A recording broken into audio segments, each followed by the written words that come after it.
It's our pleasure now to welcome in Justin Williams of The Athletic. Justin is a staff writer there, covers college sports, and thus this time of year, he is covering the NCAA tournament. Justin, what's up, man? How are you? I'm good. How are you? I am doing very well. So I wanted to get into a couple of things with you on the NCAA tournament, and most of them are actually pretty big picture. The first kind of topic I would say that I would love to get your thoughts on is someone who, and I think your perspective as someone who covers both college basketball and college football and is watching the landscape of college sports as a whole here, is interesting because we're seeing how NIL money and some of the other things are influencing those two sports in particular. We see that some of these blue bloods go out early. We see Kentucky, we see Kansas, we see some of the stars, whether opting out or injury-wise, not playing in the NCAA tournament or being careful with an injury where they're not going to be there in the NCAA tournament. Meanwhile, you've got a North Carolina as a 1 seed rolling through their first couple of games with a starting lineup, the average age of the Oklahoma City Thunder. How has the NIL money and maybe who some of these programs are pursuing changed the landscape of college basketball, and how is that playing out here in March so far? Yeah, I mean, I think it's a couple of things. I think the NIL is definitely part of it. The transfer portal is part of it. We still have the COVID year where, guys are getting next year of eligibility. And so there's, some of these teams that have guys who maybe have tested, good enough to potentially go pro or kind of test the waters, but the NIL money is enough to bring them back. Or there's guys who are old enough, would have graduated under normal circumstances, but they're coming back and they're playing and they're 5th, 6th year college players. And, that can be really valuable for a team, especially if you've been in the program for a couple of years. I think there was some concern with NIL that, it's just going to be, now it's going to be even easier for the top teams to, get the best players in the transfer portal or to, convince their guys to stay. And that certainly has happened in some instances. It's not like, Duke or Kentucky or North Carolina are hurting to get good players. But I do think we've seen that having guys with more eligibility kind of has helped with spread out the talent a little bit, certainly when you start factoring in kind of the age talent and things like that. And with NIL, I think there's been schools who have been able to go after and get a guy that maybe they might not have been able to just kind of, convince or persuade to come to their school before. So I think in some instances, we've seen that it's helped spread out the talent a little bit and, made a team like Grand Canyon be able to get to the second round, or James Madison, something like that. But I think in the big picture, it's a pretty chalky Sweet 16. And so while it's definitely had its impact on the sport in multiple areas, I think we're seeing that it's still going to be a college basketball, especially this year, that is kind of ruled by the top programs in the power. For sure. Are we seeing, though, like in the recruiting scene, is a team like North Carolina, a school like North Carolina, starting to recruit a different kind of player? Because I remember, like, when the one and done obviously comes into vogue, Cal first at Memphis with a guy like D. Rose, and then obviously Kentucky owned that space for a while. K was like, all right, fine, if this is how we're going to do it. He comes in, and Duke has a great couple of years recruiting like that. And now, again, seeing a program like North Carolina with some seniors, seeing some of these other top schools that have some experienced players, are we starting to see some of the top schools recruit in a different way, whether that's via the transfer portal or recruiting players who they think can be 4-year players out of high school versus pursuing the best guys that are going to college? Yeah, I guess I don't think it's one or the other, and it's probably going to depend on the school too. Because I think if you're a school that has a chance to get a really good high school player who might be a one and done, I don't think you're going to stray away from that if you're North Carolina. But Baylor might not be the best example because they got bounced, but Baylor's roster was really interesting to me. I was in Memphis and they were in the pod that I was covering. They have 2 potential lottery picks in Yves Missi and Jacoby Walter, 2 really good freshmen. They have guys like Ray J. Dennis and Jaden Nunn, who this is their first year in the program that they got from the transfer portal. And then they have guys who have been in the program for a few years, Jalen Bridges, Caleb Lohner, guys who they've kind of developed, and they've been able to kind of put that together and make it a cohesive team. I think that will be the challenge, is how do you put together a roster with some of these older guys that you've developed or maybe that you brought in via the transfer portal and blend them with, maybe a freshman or just someone that's going to be there 2 years before they try and go to the NBA. I think that's going to be the challenge. It's definitely maybe a little bit different than those schools that were going heavy on the one and dones the way Kentucky and Duke did at the height of that. But as much as there's value in these older players and NIL maybe being able to bring guys back, I still can't imagine that the top programs are going to run away from the top high school prospects. Justin Williams, staff writer for The Athletic, is with us here on The Hoffman Show. So I know you covered the pod with Houston as well. I received quite a bit of praise for your game story on their round of 32 win as well. So if you want to go read about that, definitely check out Justin's work in The Athletic. We had Kevin Brown on the show last week, good friend of mine who obviously covers the American Athletic Conference for ESPN, calling games. And he said he thinks Kelvin Sampson's the best coach in the country. When he goes to practice, and the access obviously they get as the broadcast team is pretty exclusive. When he goes to a Kelvin Sampson practice, it looks so much different than every other practice he's at. Why do you think he's been able to do what he's done at Houston and maintain this high level of success for a number of years now? What makes him that great coach? Yeah, it's a good point by Kevin, and Kevin's awesome, by the way. But I totally agree with that. I'm actually writing about that. It'll run sometime this week before Houston plays Friday, just kind of what Kelvin Sampson's built there. This is their 5th straight trip to the Sweet 16. They've obviously had some Elite Eights and Final Four sprinkled in there. It really, the intensity and the toughness that he instills in the team, I think, is what has made all the difference. And they've done it in a couple different ways. Last year they had 2 first-round picks in Jarris Walker, who's a lottery pick, and Marcus Sasser, who was a really talented scorer. This year, yes, they have Jamal Shed, who's Big 12 Player of the Year and first-team All-American, but they don't necessarily have the same top-end talent. But if you kind of just look at their metrics, or even just the eye test of watching them play, what is consistent is their tenacity, their physicality, their defense. And that all just comes from, the way Kelvin Sampson coaches and the mindset he's instilled in this team. Now, he will be the first to tell you it does not work for everyone. It's not going to be attractive to every player. Not every player is going to be a good fit for his system. But they've done a really good job of identifying the type of talent and mentality of players who could potentially work there. And it's tough. I mean, what a lot of the players talk about and what I'm writing about for this week is, how intense and how grueling that process can be. LJ Cryer, a Baylor transfer, is a good example. He talked about how big of a change it was going from a really successful Baylor program where he was also successful, but coming and playing for Kelvin Sampson at Houston. They're 2 totally different experiences.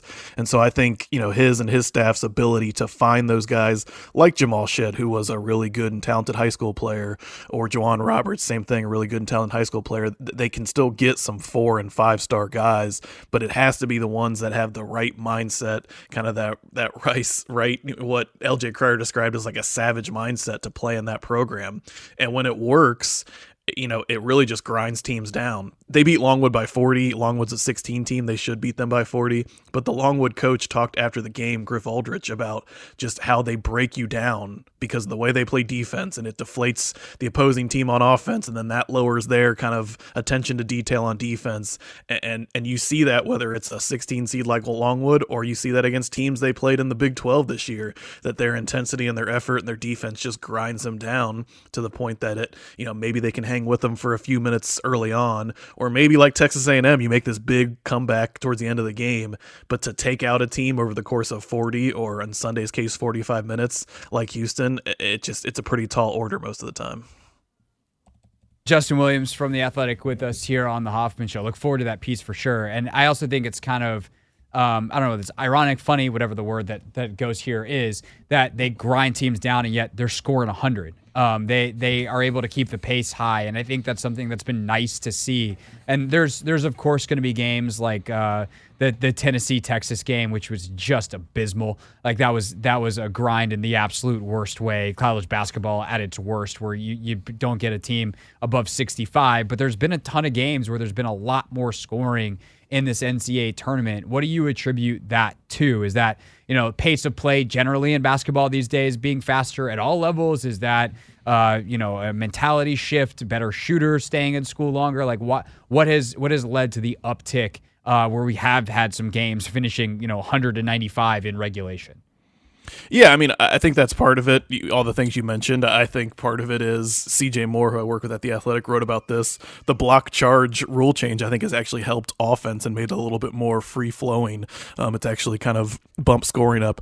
I also just think, I noticed this being at the games this weekend, the intensity in the NCAA tournament, this isn't like a shocking, groundbreaking point by me, but it is just so heightened and elevated in those moments that I think you get teams like Texas A&M, which had a good offense but wasn't necessarily like a big up and down team in terms of their pace of play this year. Watching them, I'm just like, I can't believe how fast it feels like they're going and they're moving. And there's a couple other teams like that I think when you get to this point of the season, this one game do or die, the teams really kind of tap into whatever their strengths are, and it can just the way that the intensity and the stakes kind of get elevated. I think it even brings up the level of play. Now, I don't necessarily expect, 102 to 100, that Colorado-Florida game. Like, that even seems kind of another extreme moment beyond that. But I think the combination of all the things we talked about, older, more experienced players, ideally coaches would do a better job of coaching the fundamentals. Offense is getting a little more, elaborate and efficient. And then just kind of the moment you're on and the stage you're on. Doesn't happen, like you said, every game. Tennessee, Texas, I'm sure people are trying to block out the Virginia, Colorado State memory from early in the tournament. But for the most part, I think you're seeing a lot of teams that are older and better and more efficient, and it's showing up on the offensive end. Yeah, it's like everyone watched Caitlin Clark in Iowa on the women's side. It was like, wait, our game's 40 minutes too. How many points can we score? We love this math. All right, last couple minutes here with Justin Williams from The Athletic. Of course, he's joining us here on the Hoffman Show, which you can listen to on the Team 980 and always live as well on the free Odyssey app. So it's, as you said, mostly chalky Sweet 16. Do you like any of the two teams that or either of the two teams? We'll go Clemson, NC State here, are kind of our crashers, a 6 and an 11 seed. Do you like either of them to have a chance to make the Final Four? Yeah, Clemson's going up against Arizona. I think Arizona's really good and really balanced. And where am I missing? Where's North Carolina State? Who are they playing? They have, as I have the bracket in front of me, North Carolina State is playing Marquette. Marquette, right. Yeah. So I would actually say, based on those matchups, I think NC State has maybe the better chance, which seems crazy because this is a team that was, not going to be in the NCAA tournament just a little over a week ago. I watched Clemson up close twice. Chase Hunter is playing really well for them. They need PJ Hall to stay out of foul trouble, but I just think that the matchup with Arizona, they're really big, they're really balanced, they're really deep, good on both ends of the floor. I think you're asking a lot for Clemson to take them out. I would still pick Marquette over NC State. I think Tyler Kolek looks healthy and really good, but I guess if I'm looking at both of those kind of the two quote-unquote underdogs left, I think the matchups, I might give NC State a little bit of an advantage to move on to the Elite Eight over Clemson. And then, of course, if they do that, they will presumably, they would get either Houston or Duke. So that would be tough, obviously, for them to get all the way to the Final Four, as we discussed Houston's prominence earlier and Houston's play earlier. Last thing, I always love to tack this on as more of an NBA guy myself, and obviously we are an NBA town here. At least we're pretending to be with whatever the Wizards are doing right now, but they are going to be picking very highly in a couple of weeks in the NBA draft. Do you have any favorite NBA prospects that people can watch this weekend as we get to focus in?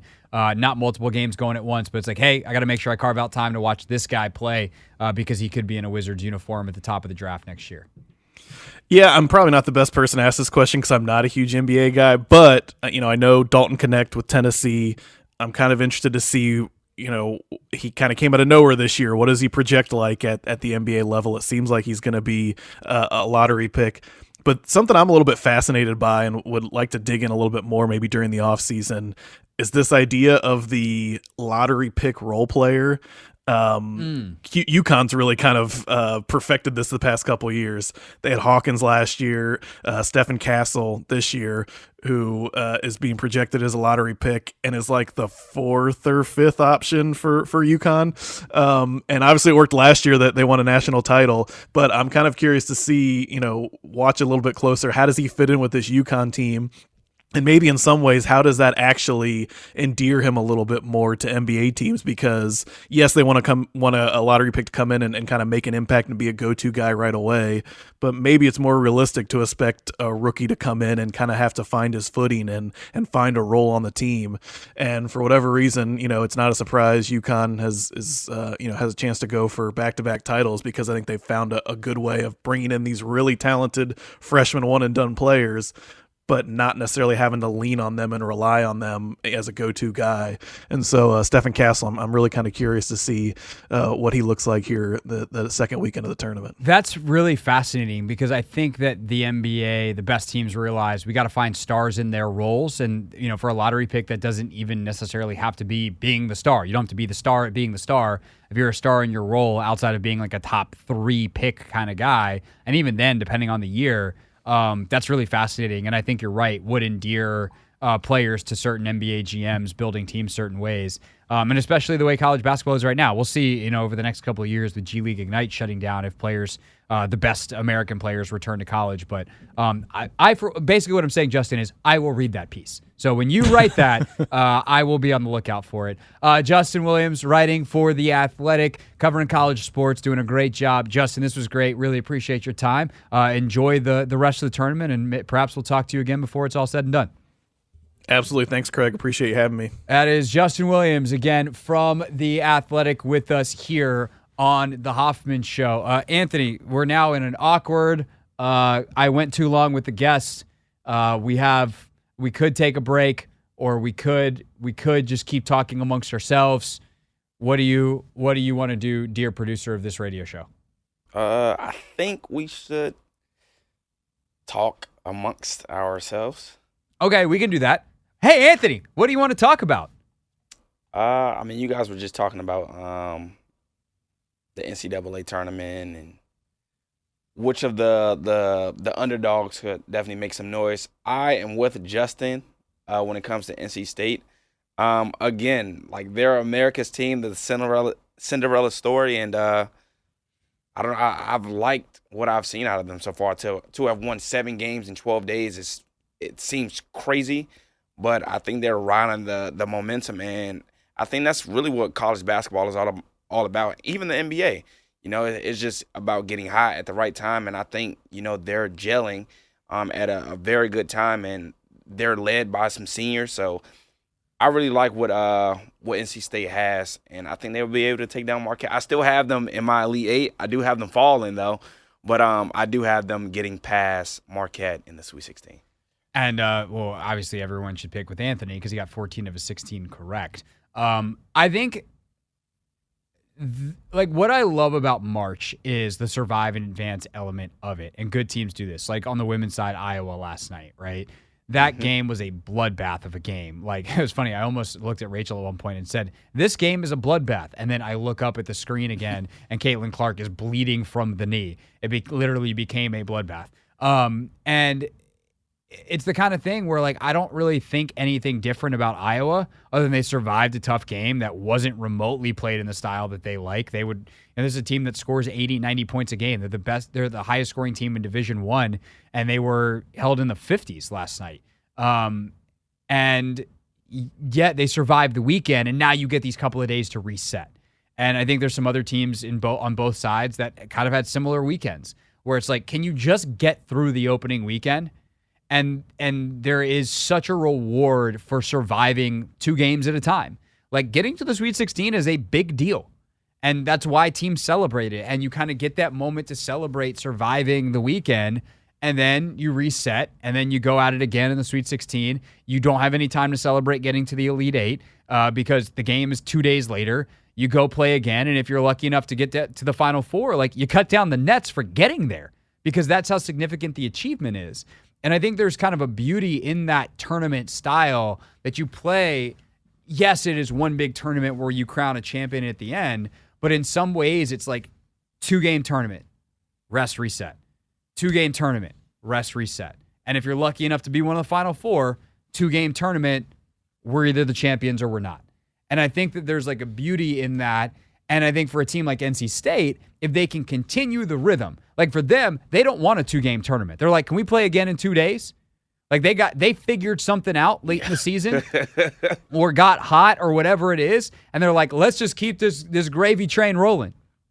Whereas if you're a team that maybe struggled a little bit, or you played a super physical game, super emotional too for some of these teams, right? Like for Iowa on the women's side, not just Caitlin Clark, but Kate Martin and Gabby Marshall, and that vaunted senior class who's played literally 100 games at Carver Hawkeye Arena. Like, that's an emotional goodbye. And that's something that's unique to the women's side of it because they play at the tournaments. You know, LSU's saying goodbye probably to Angel Reese and Haley Van Lith. I mean, for Angel, she's been there multiple years.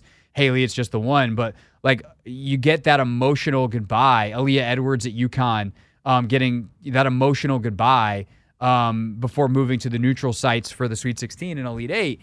But even on the men's side of it, like, there's just this intensity of these 2 days. Don't want to be the team that's upset. You get these teams that are super scrappy, that play different styles or have weird quirks, or that one dude who does the weird thing that you haven't seen all year, and all of a sudden you got dude from Oakland hitting 10 threes, and you're like, where did that come from? And if you survive that weekend, it just you get a chance to chill. And then it's like, oh, now we're in it. Because once you're at the Sweet 16, you're 2 wins from the Final Four. And so, like, that emotional lift is very real, I think. And you have that chance to reset.